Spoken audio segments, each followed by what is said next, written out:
فبأي آلاء ربكما تكذبان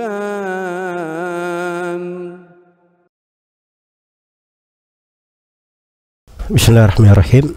Alhamdulillahirabbil alamin. Wassalatu wassalamu ala al-mab'uts rahmatan lil alamin. Nabiyina Muhammad wa ala alihi wa sahbihi wa man tabi'ahum bi ihsanin ila yaumiddin. Amma ba'd.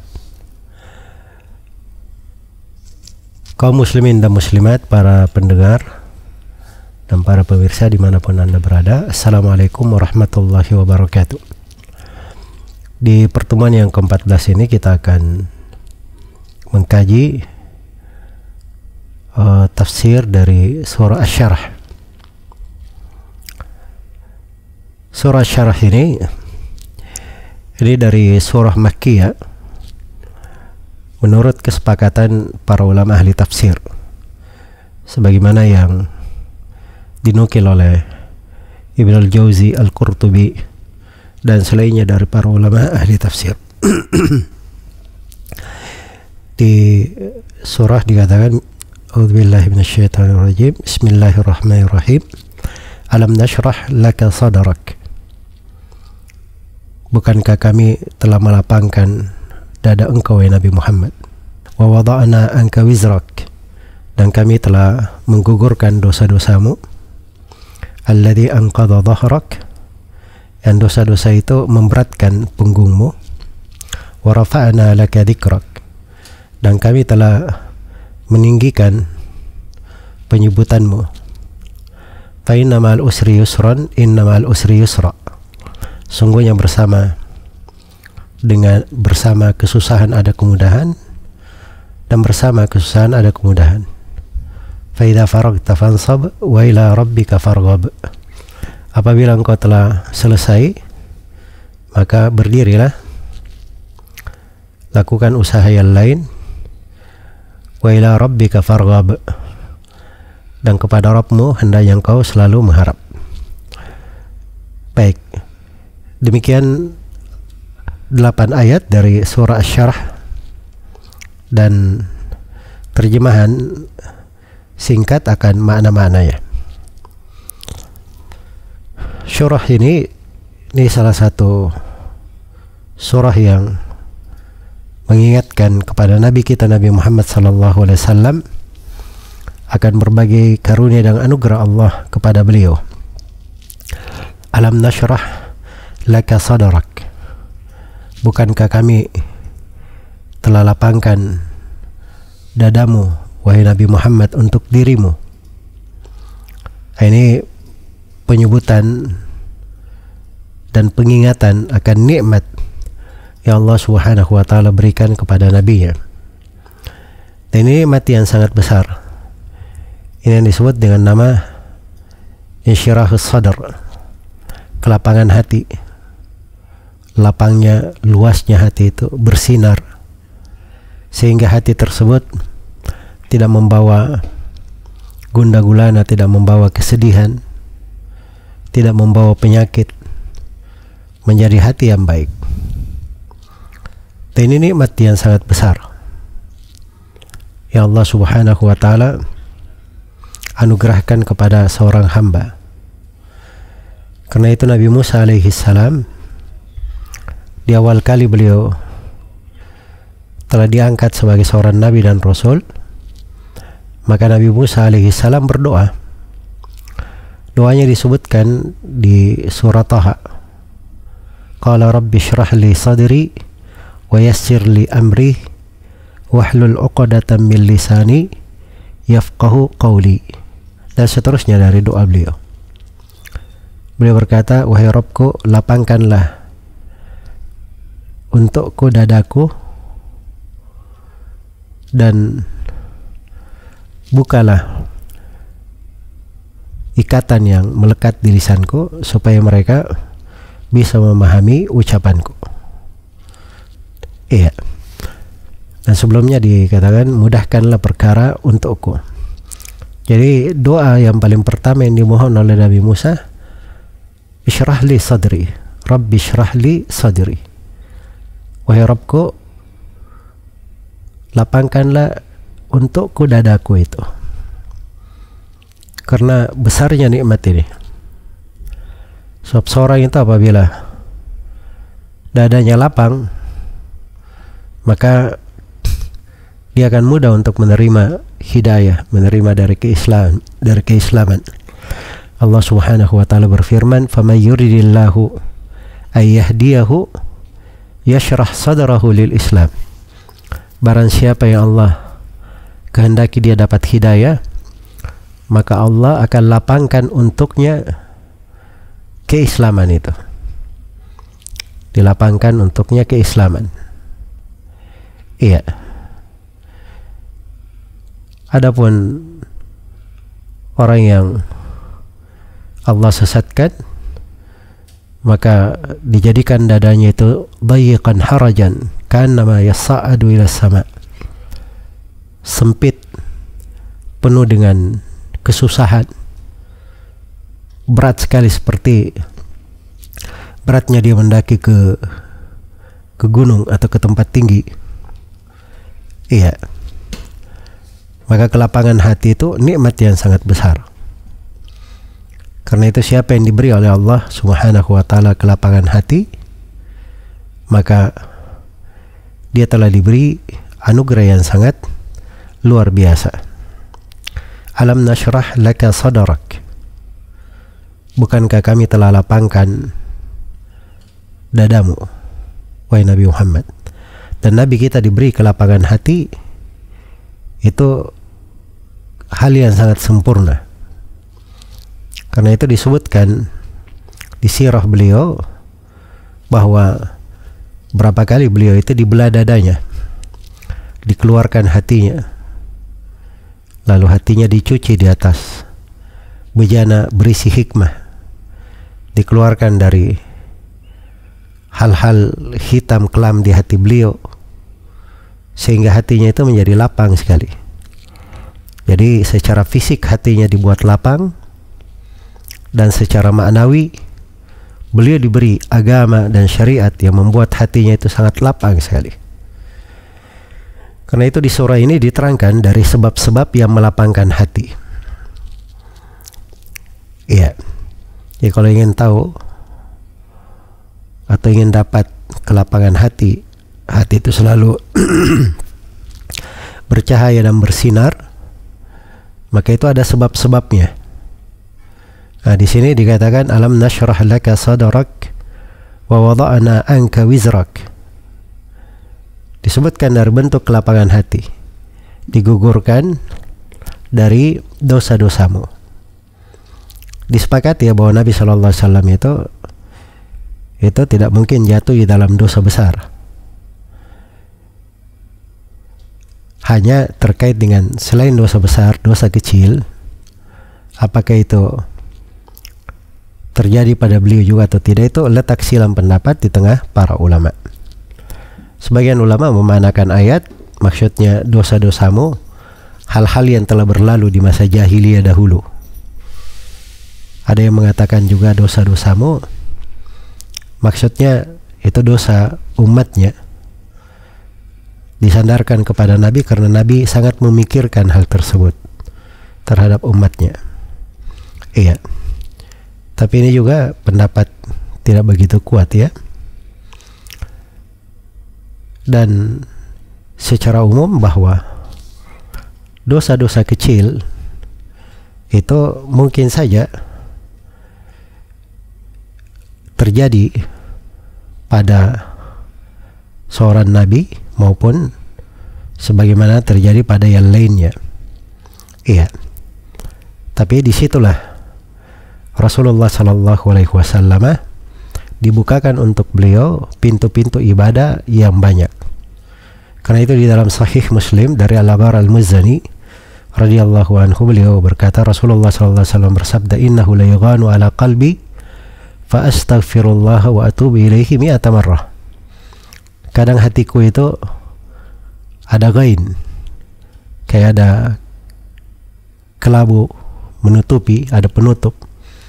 Maka saya beristighfar kepada Allah dan bertobat kepadanya sebanyak 100 kali. Iya. Dan Nabi SAW mengajarkan berbagai doa yang di dalamnya pengampunan terhadap kesalahan-kesalahan. dan beliau mengucapkan di dalam doa tersebut, mengucapkannya. Karena itulah dari hikmah Allah Subhanahu wa taala, Rasulullah sallallahu alaihi wasallam itu dijadikan manusia biasa.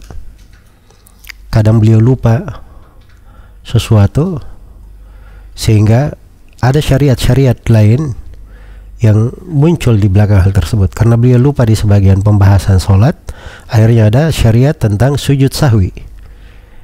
Ketika beliau lupa sebagian ayat atau samar sebagian ayat di bacaan Al-Quran, maka itu menjadi contoh bahwa bagaimana makmum bisa mengingatkan imam kalau imamnya itu lupa.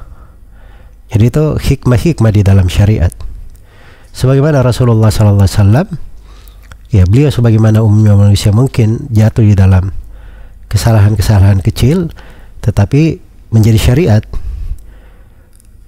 Di belakang hal tersebut, Rasulullah dibukakan untuknya pintu-pintu ibadah yang lainnya.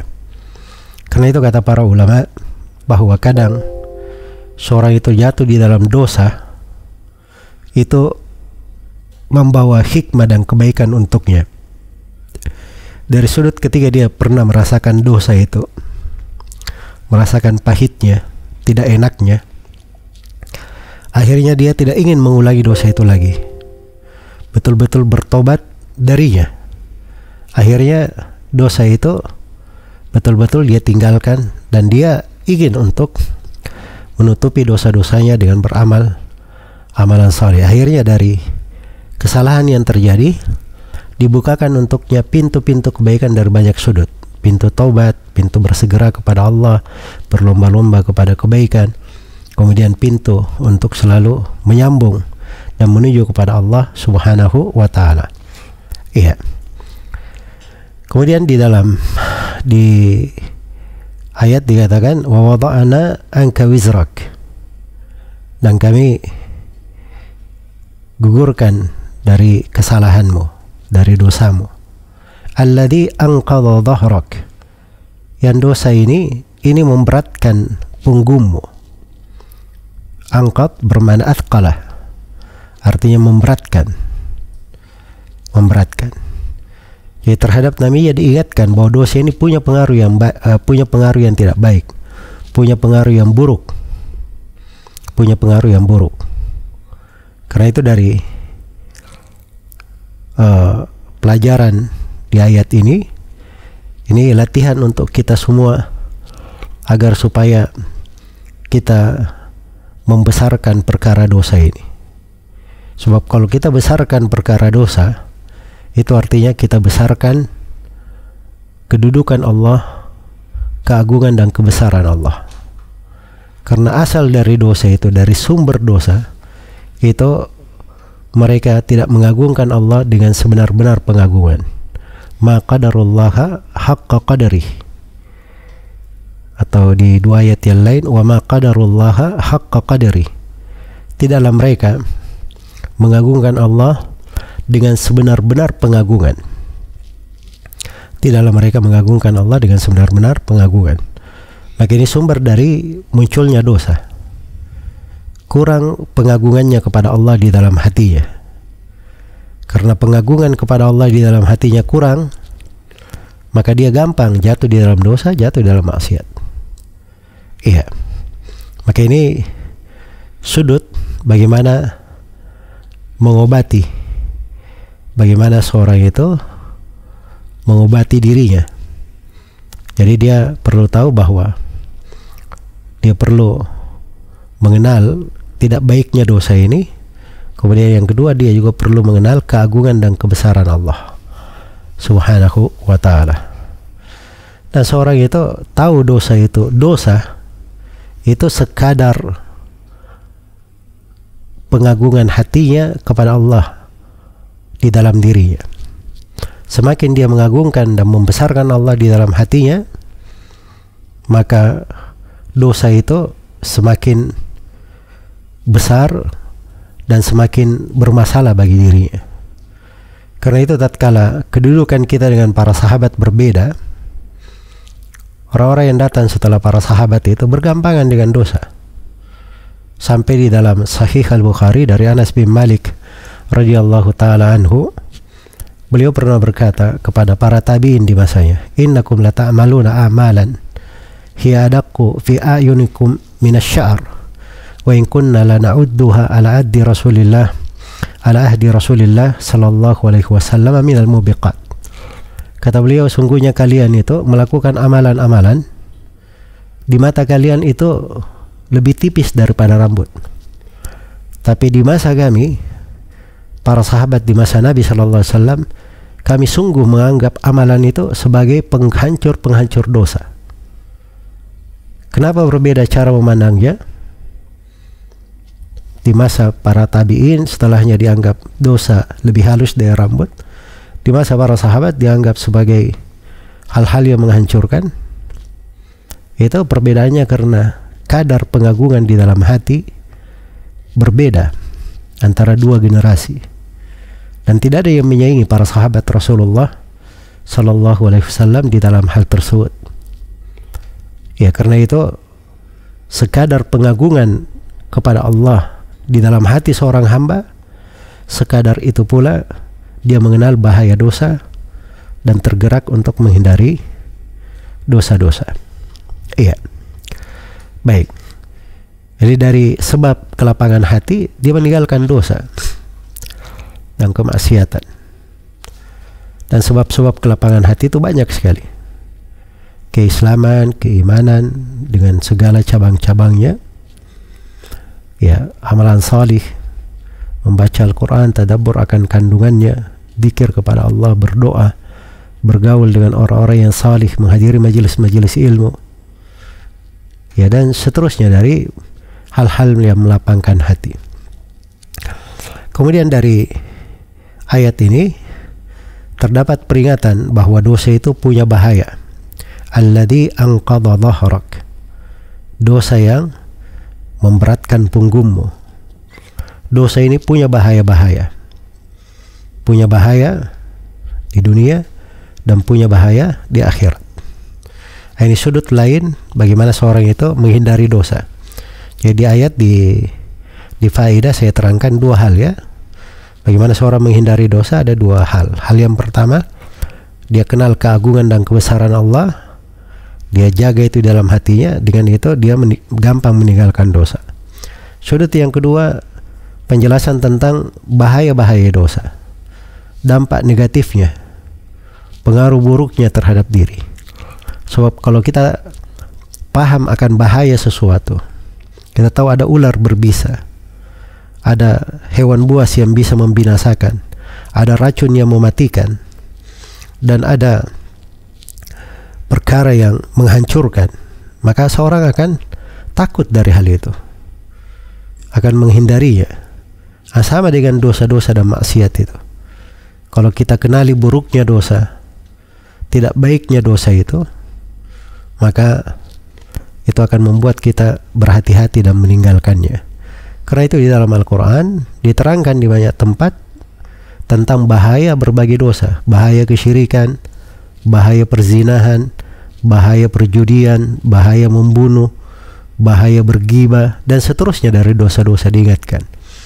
Ya, dan diingatkan di dalam banyak hadits Rasulullah sallallahu alaihi wasallam. Bahkan ditulis oleh para ulama buku-buku tentang al-kabair, dosa-dosa besar itu apa saja, supaya kita bisa menghindari dari dosa-dosa besar dan mengenal buruknya dosa dan bagaimana cakupan dari dosa itu, dan juga kita mengenal bagaimana pahitnya dari dosa itu dan ancamannya di dunia dan di akhirat. Ini juga fikih dalam ilmu, namanya fikih mengenal dosa-dosa besar. Iya, agar supaya kita berhati-hati darinya. Kemudian di dalam ayat ini juga, sebab ini di konteks atau di surah ini konteksnya mengingatkan nikmat-nikmat Allah kepada nabinya, terdapat besarnya nikmat pengampunan dosa. Karena Nabi SAW telah diampuni dosa-dosanya. Nah, ini ayat Makkiyah. Diampuni dosa beliau sepanjang beliau hidup. Dan ditegaskan lagi di surah Madaniyah, di surah Al-Fatah, liyaghfirallahu laka ma taqaddama min dzambika wa ma ta'akhkhar. Supaya Allah ampuni dosa-dosamu, apa yang telah lalu dan apa yang akan datang. Ditegaskan lagi. Iya. Sampai Nabi SAW dilihat oleh Aisyah sholat malam sampai pecah-pecah kakinya. Ketika Aisyah radhiyallahu anha bertanya, "Ya Rasulullah, kenapa engkau lakukan sholat semikian rupa, sampai sedemikian rupanya, padahal Allah telah ampuni dosa-dosamu yang telah lalu dan yang akan datang?" Kata Nabi SAW, "Afala akunu abadan syakura?" Tidakkah pantas saya menjadi seorang hamba yang bersyukur kepada Allah Subhanahu wa ta'ala? Iya. Jadi pengampunan dosa ini adalah nikmat yang sangat besar. Kemudian di ayat yang keempat dikatakan, "Wa rafa'na laka dzikrak." Dan kami tinggikan penyebutan engkau ya Nabi Muhammad. Iya. Makanya Rasulullah itu ditinggikan penyebutannya. Kalimat syahadat setelah asyhadu an la ilaha illallah adalah wa asyhadu anna Muhammadan Rasulullah. Tidak syah keislaman seorang kecuali dia bersyahadat. Dan dijadikan syahadat ini di dalam solat kita, di doa tasyahud kita, ya bahkan ketika ada syariat adzan di Medina, adzan itu dijadikan sebagai simbol dari agama, ya. Dan tentunya ini surah-surah Makkiyah ya. Tapi ketika Rasulullah pindah ke Madinah tetap ditinggikan, ditambah peninggian beliau, yaitu dengan disebut nama beliau asyhadu anna Muhammadar Rasulullah pada adzan, dan selalu kita dengarkan. Iya, ketika nama beliau disebut, kita disyariatkan untuk bersalawat, yaitu pada ayat-ayat muhkamat di surah Al-Ahzab dari surah Makkiyah. Innallaha wa malaikatahu yusalluna 'alan nabi ya ayyuhalladzina amanu sallu 'alaihi wa sallimu taslima. Sungguhnya Allah dan para malaikatnya bersalawat kepada Nabi. Maka wahai orang-orang yang beriman, bersalawatlah dan bertaslimlah untuk Nabi Muhammad sallallahu alaihi wasallam. Iya. Jadi ini dari nikmat dan anugerah Allah Subhanahu wa ta'ala. Dan di dalam ayat ini terdapat bahwa siapa yang mengikuti jalan Nabi sallallahu alaihi wasallam, mengikuti petunjuknya dari umat ini, maka dia juga pasti akan ditinggikan penyebutannya, akan ditinggikan derajatnya.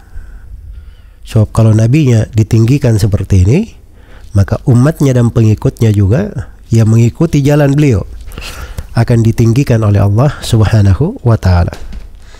Karena itu dari fikih para ulama as-salaf rahimahumullah dikatakan kepada Abu Bakar bin Ayyash rahimahullah, kata beliau, inna bil masjidi qauman yajlisun wa yujlasu ilaihim. Di masjid ada satu kaum, dia duduk menyampaikan sesuatu kepada manusia dan manusia datang berkumpul di sekitarnya. Iya. Kata beliau, manjalasa linnas jalasan nasu ilaihi. Siapa yang duduk berbicara kepada manusia, maka manusia akan datang kepada dia. Yaitu sudah lumrah. Kita lihat ya di masa sekarang seperti itu.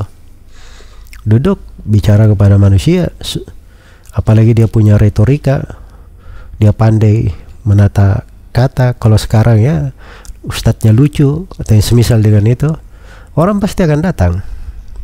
Iya. Orang akan berada di sekitarnya, berkumpul, bahkan mungkin berdesak-desakan kepadanya.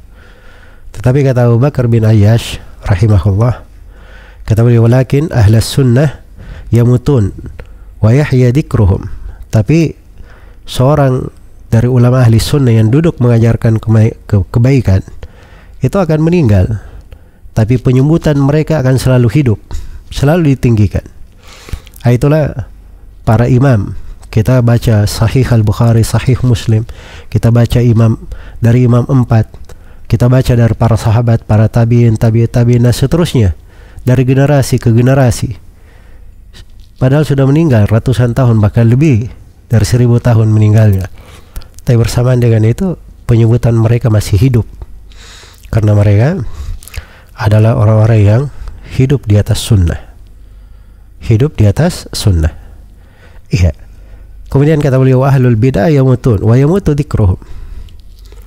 Adapun ahlul bid'ah, mereka meninggal dan penyebutan mereka juga akan mati, akan hilang. Iya, karena kalaupun ada dari orang-orang yang buruk berbuat prahara buruk di tengah manusia, maka yang selalu dikenang di tengah orang adalah keburukannya, supaya dia bertambah dosa di samping dari dosa yang telah dia miliki, waliyadzubillah. Iya. Kenapa ahli sunnah ditinggikan sepeninggal mereka? Kata beliau, lianna ahli sunnah ahyau ma ja'a bihi Rasul sallallahu alaihi wasallam. Fakana lahu nasibun min qawlihi wa rafa'na laka dzikrak. Karena ahli sunnah itu mereka hidupkan apa yang datang dari Rasulullah sallallahu alaihi wasallam, maka mereka pasti dapat bagian keutamaan dalam firman Allah Subhanahu wa taala, wa rafa'na laka dzikrak. Kami akan tinggikan penyebutan engkau ya Nabi Muhammad. Wa ahlul bidah syana'u ma ja'a bihi ar-Rasul sallallahu alaihi wasallam, fakana lahum nasibun min qawlihi inna syani'aka huwal abtar. Adapun ahlul bidah, mereka ini berbuat buruk kepada apa yang datang dari Rasulullah sallallahu alaihi wasallam, maka mereka pun dapat bagian dari firman Allah, ketentuan di firman Allah bahwa siapa yang mencela engkau ya Nabi Muhammad, menentangmu, maka perkaranya adalah terputus. Perkaranya adalah terputus. Iya.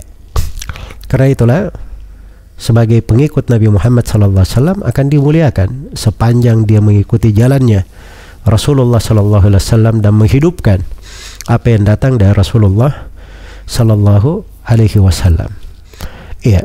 Dan semoga kita di radio ini, di channel ini, termasuk orang-orang yang menghidupkan dari sunnah Rasulullah, apa yang datang dari Nabi sallallahu alaihi wasallam, supaya menjadi keberkahan untuk kita semua, kebaikan untuk negeri kita dan kebaikan untuk masyarakat kita, kepada keluarga kita, orang tua kita dan anak-anak kita.